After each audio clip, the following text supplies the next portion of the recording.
DETV News is powered by DART, Delaware's transit service. Moving forward.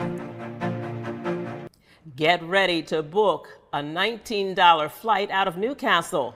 An 81-year-old crossing guard is finally ready to turn in her whistle, and Delaware's northern lawns desperately need some rain. Those stories and more are coming up next. You're watching DETV News.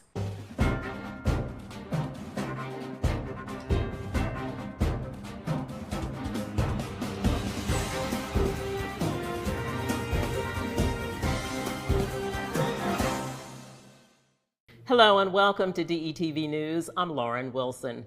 Topping the news tonight is how the political landscape in Delaware is shifting, with all eyes on next year's elections. DETV's Caitlin Pride has the story.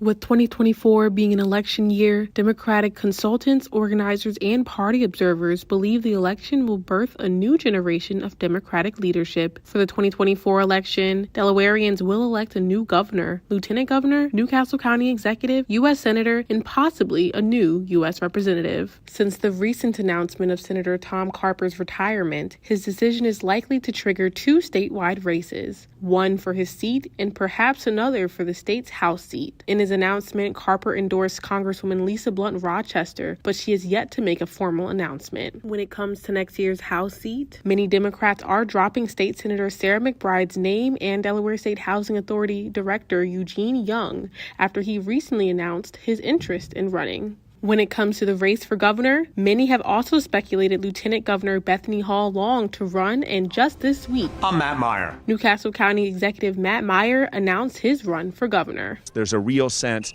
that the threats of climate change, the threats of artificial intelligence, the near-term threats of inflation and economic threats will make life harder and not easier. So we need real leadership to address those issues. I'm excited to take on that challenge. In a Democratic-led state, it's hard to see a Republican winning one of these major races. Continue to follow DETV for future 2024 election coverage. For DETV News, I'm Caitlin Pride. In other news from the county, the Philly rainbow, bisexual, and transgender pride flags were raised at the government center. It's all in recognition of Pride Month. The flags show support of the LGBTQIA community in Newcastle County throughout the month. The flags will change when the county raises another in recognition of Delaware Caribbean Heritage Month on June 23rd. And flying out of Newcastle continues to be a big bargain. Aveo Airlines is kicking off a busy summer traveling season with $19 one-way flights to 8 popular nonstop destinations. It seems the airline that flies out of Wilmington's airport, which is located in Newcastle, has been a big hit. In its first 120 days of operating, more than 50,000 customers flew on more than 400 flights. They offer the $19 flights now. The flights are to Charleston, South Carolina, Daytona Beach, Florida, Greenville, and Spartanburg, South Carolina, Nashville, Tennessee, Raleigh-Durham, North Carolina, Savannah, Georgia, and Hilton Head, along with Wilmington, North Carolina. $19 is a bargain for the summer indeed. In news from downstate, a 2-alarm fire caused more than $1 million in damage. It happened Monday morning in Smyrna in the 100 block of Fleury Street. When firefighters arrived, one house was fully engulfed in flames, which was spreading to 2 adjacent homes. That prompted the second alarm. The Delaware State Fire Marshal's office says the fire started on the back porch of one home. The Red Cross is assisting the affected families. And a driver in Seaford is lucky to be alive tonight. Police say a fully loaded dump truck rolled over on top of the car. Firefighters used the jaws of life to get the victim out of the vehicle in just over 15 minutes. Miraculously, that driver was taken to an area hospital with non-life-threatening injuries. If you live in the city of Wilmington or surrounding areas, you already know lawns are parched due to the lack of rain.